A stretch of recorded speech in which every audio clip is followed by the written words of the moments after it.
अध्ययन च्यानलको तपाईहरुलाई स्वागत छ।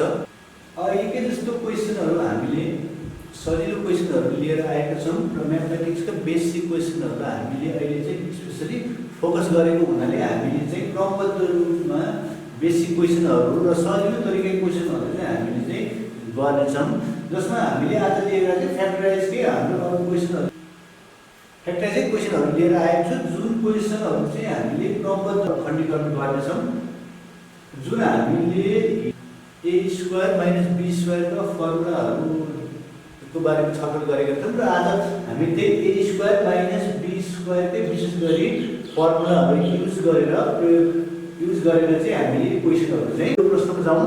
पहिलो प्रश्नमा रहेको छ x² - 4 छ।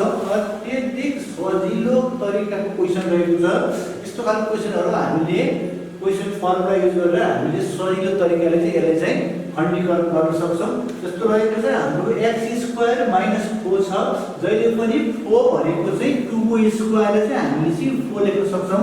विशेष रूपमा 2² = 4 भनेपछि हामीले 4 को ठाउँमा 2² लेख्न सकिन्छ र x² - 4 को ठाउँमा हामीले 2² यसरी लेख्न सकिन्छ। अब हाम्रो रहेको छ फर्मुला युज गर्ने पालो आएको छ। अब फर्मुला रहेको छ a² - b² = a + b र a - b यसरी चाहिँ हामीले फर्मुला छ। यो फर्मुलालाई हामीले चाहिँ यो क्वेशनमा यसरी चाहिँ प्रयोग गर्न सकिन्छ, जसले गर्दा a² - b² जस्तै हाम्रो x² - 2² छ। यसको ठाउँमा हामीले जस्तो कि फर्मुलामा a² - b² = a + b र a - b भने जस्तै हाम्रो यसमा चाहिँ x + 2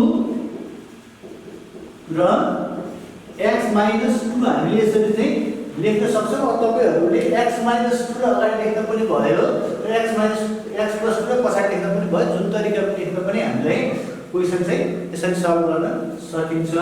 हामीले अत्यधिक साधारण तरिकाको अत्यधिक सजिलो तरिका क्वेशनहरु र सजिलो तरिकाले चाहिँ गर्ने कोसिस गरिरहेका छौं। अब हामी क्वेशन नम्बर 2 मा जाउँ। क्वेशन नम्बर 2 मा पनि अत्यधिक सजिलो खालको क्वेशनहरु परेका छन्, जसले गर्दा क्वेशन नम्बर 2 मा हेरौँ हामीले x को पावर क्यूब छ -16x छ।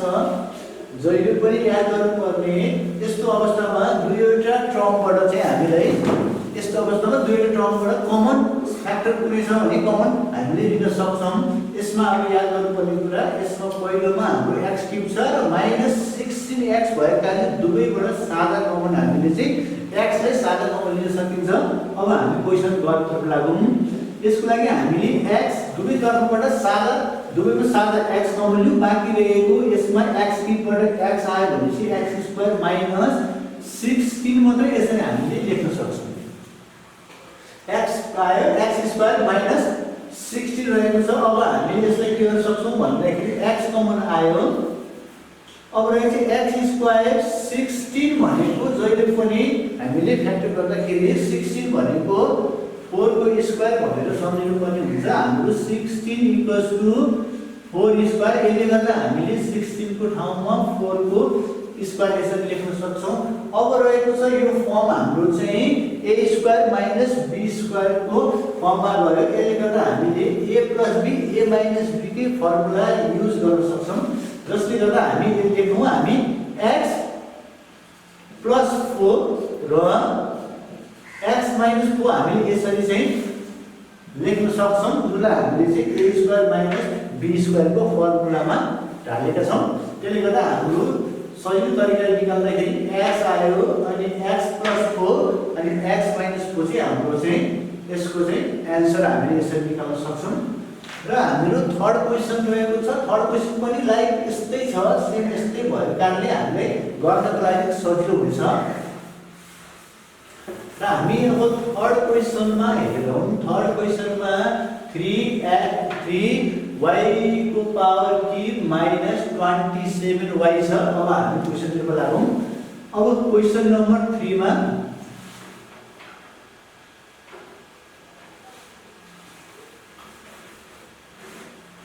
सजिलो हुनको लागि म यो फर्मुलालाई चाहिँ यता माथि सार्न दिन्छु, सजिलो हुन्छ।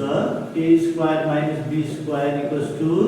a + b र a a minus b यसरी लेख्न सकिन्छ र हामीले यही फर्मुलालाई युज गर्छौँ पछि र रहेको छ क्वेशन नम्बर 3 क्वेशन नम्बर 3 मा हामीले के लेख्न सक्छौं भन्दाखेरि 3y क्यूब माइनस 27y छ अत्यधिक सजिलो तरिकाको क्वेशन छ यसलाई हामीले चाहिँ हेर्दाखेरि अति सजिलो छ अब हामी यसलाई कसरी गर्ने प्रक्रियामा जाउँ त्यसको लागि हामीले क्वेशनबाट हामीले पहिला कमन फ्याक्टर हेर्नु पर्ने हुन्छ कुन कुन फ्याक्टर चाहिँ कमन आउन सक्छ भनेर हामीले पहिला यसलाई हेरौँ यसमा पनि 3 छ 27 भनेको पनि हामीले के गर्न सकिन्छ भने 27 लाई पनि हाम्रो इक्वल टु 3 into 3 भनेको 27 छ भने हामीले तीनवटा 3 छ यसमा मल्टिप्लिकेसन अफ तीनवटा 3 छ हाम्रो 27 भनेको 3 into 3 छ त्यसले गर्दा यसमा हाम्रो 27 लाई 3 into 3 एउटा भयो भनेपछि यसमा 3 बाँकी नै छ यसमा y क्यूब छ यसमा y छ भनेपछि अब साधारण हिसाबमा हामीले 3y साधारण कमन लियौं बाँकी रहेको छ y क्यूब मा y मात्र कमन आइसकेपछि y स्क्वायर रहेको छ र बाँकी रहेको छ 27 मा 3 कमन आइसकेपछि दुईवटा 3 बाँकी छ हामीले त्यसलाई चाहिँ 3 भनेपछि 3 अब हामीले 9 लेखौँ पहिला सजिलोको लागि हामीले बुझ्नको लागि अझ सजिलो हुन्छ हामी 9 लेखौँ अब रहेको छ 3y कमन आयो यसले गर्दाखेरि y स्क्वायर माइनस 3 स्क्वायर यसरी लेख्न सकिन्छ हामीलाई सजिलो हुनको लागि मैले चाहिँ y स्क्वायर माइनस 9 लेखेको र पछि हेरेर हामीले चाहिँ 3 स्क्वायर लेख्न सक्छौं अब रहेको छ 3y भयो त्यसको लागि के छ भन्दाखेरि y square minus 3 square right चाहिँ हाम्रो a square minus b square के फर्ममा गएकाले हामीले चाहिँ y प्लस 3 र y माइनस 3 चाहिँ यसरी चाहिँ हामीले चाहिँ फ्याक्टर गर्न सक्छौं र हामीले फर्मुला युज गरेर चाहिँ y प्लस 3 र y माइनस 3 यसरी लेख्न सक्छौं अत्यधिक सजिलो तरिकाको क्वेशन भएको कारणले तपाईहरुलाई बुझ्नको लागि अत्यधिक सजिलो भयो होला भन्ने आशा गरेको छु र हामी यस्तै खालको क्वेशन हामी क्वेशन नम्बर 4 पनि यस्तै छ अलिकति थोरै बुझ्नु पर्ने जरुरी भएको कारणले यसलाई चाहिँ अलिकति ध्यान दिएर चाहिँ हेर्नु होला अत्यधिक सजिला क्वेशनहरु छन् तपाईहरुले पनि यस्ता खालको क्वेशनहरु चाहिँ घरमा यसो मिल्यो भने सल्भ गर्नु होला र बेसिक रूपमा चाहिँ यी क्वेशनहरुलाई चाहिँ यसरी गर्न सकिन्छ हामी क्रमबद्ध रूपमा भिडियोमा दिएको कुराहरु चाहिँ क्रमबद्ध रूपमा हेर्नु र यसरी हामीले क्वेशनहरु कसरी सल्भ गर्न सकिन्छ भन्ने कुराहरु मैले चाहिँ विस्तारै सपोर्ट गरेर हालिराखेको छु रहेको छ क्वेशन नम्बर 4 क्वेशन नम्बर 4 मा 25 छ x स्क्वायर माइनस 1 अपन छ 49 छ हामीलाई 1 अपन 49 हुनसक्छ हामीले डराउनु पर्ने अवस्था चाहिँ छैन त्यसलाई हामीले अझै चाहिँ सजिलो तरिकाले गर्न सक्छौं 25 भनेको 5 को स्क्वायर अघि मैले भनेको थिएँ 5x को होल स्क्वायर सजिलो तरिकाले अब हामी लेखौं 25 भनेको चाहिँ 5 स्क्वायर भनेर यसरी लेख्न सकिन्छ साइडमा र अब तपाईले यसरी लेख्दा पनि हेर्न सक्नुहुन्छ 25 भनेको 5 को फ्याक्टर हुन्छ 5 into 5 भनेपछि 25 छ र हामीले 5 स्क्वायर मा 5x को होल स्क्वायर गरौँ र माइनस 1 अपन 1 भनेको जतिको स्क्वायर गर्दा पनि 1 को स्क्वायर जति गर्दा पनि हामीले 1 लेख्छौं भने 1 को स्क्वायर 2 स्क्वायर वा 3 स्क्वायर गर्दा पनि मल्टिप्लिकेसन जति पनि 1 नै हुन्छ त्यसले गर्दाखेरि 49 भनेको 7 को स्क्वायर भनेर हामीले पहिला पनि भनेका छौं र यसले गर्दाखेरि 49 लाई हामी के गर्छौं 7 अपन 7 को होल स्क्वायर डाइरेक्ट गर्नु अब हामीले सजिलो तरिकाले गर्दाखेरि चाहिँ 1 अपन 7 को होल स्क्वायर गर्न सकिन्छ र यसलाई हामीले चाहिँ अब यो डाइरेक्ट फर्ममा हेर्दाखेरि हाम्रो a square minus b square को फर्ममा गरेको कारणले हामीले a plus b a minus b को फर्मुलाहरु युज गर्न सक्छौं जसले गर्दा a को ठाउँमा 5x छ b को ठाउँमा 1 अपन 7 छ त्यसले गर्दाखेरि 5x भयो प्लस 1 अपन 7 लेखौं सजिलो हुन्छ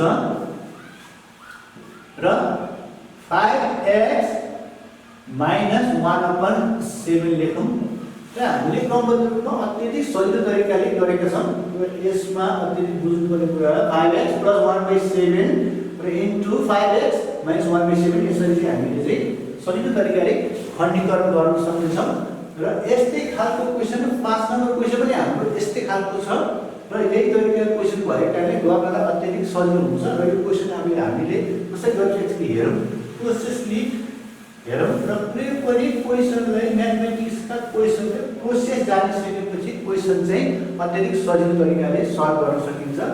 अब रहेको क्वेसन नम्बर 5 मा हामी 1/4x² छ माइनस 1/81 छ। अत्यधिक सजिलो खालको क्वेसन परेको पनि यो क्वेसनलाई हामीले चाहिँ सजिलो तरिकाले गर्न सक्छौँ। त्यसले गर्दा अघि मैले भनेको थिएँ 4 भनेको 2 को स्क्वायर हुन्छ भने 1/2x को होल स्क्वायर गरौँ। 1 को स्क्वायर भनेको 1 नै हुन्छ, त्यसले गर्दा 1/2x को होल को स्क्वायर गर्दाखेरि 1/89 भनेको चाहिँ 81 भनेको चाहिँ 9 को स्क्वायर हो। यो कुरो पनि हजुरले बुझ्नु होला।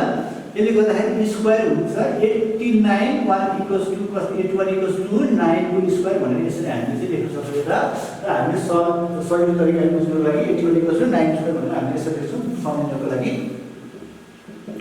र a square minus b square को फर्ममा गयो पनि, त्यसले गर्दा a plus b a minus b के हामीले चाहिँ फर्मुला युज गर्न सक्छौँ।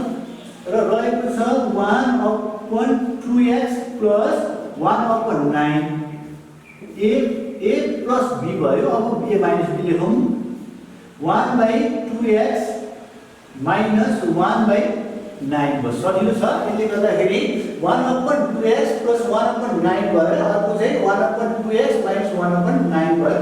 अत्यधिक सजिलो तरिकाले चाहिँ यो क्वेसनहरू यसरी हामीले सल्भ गर्न सक्छौँ। र विशेष रूपमा चाहिँ a स्क्वायर माइनस b स्क्वायरको फर्मुलालाई युज गरेर चाहिँ हामीले यो खण्डीकरणको प्रोसेसहरू गर्न सकेका छौँ।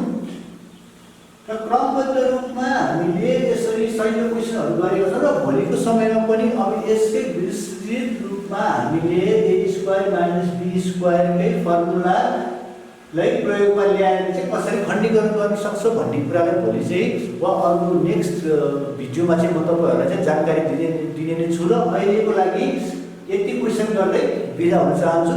हस्त, धन्यवाद।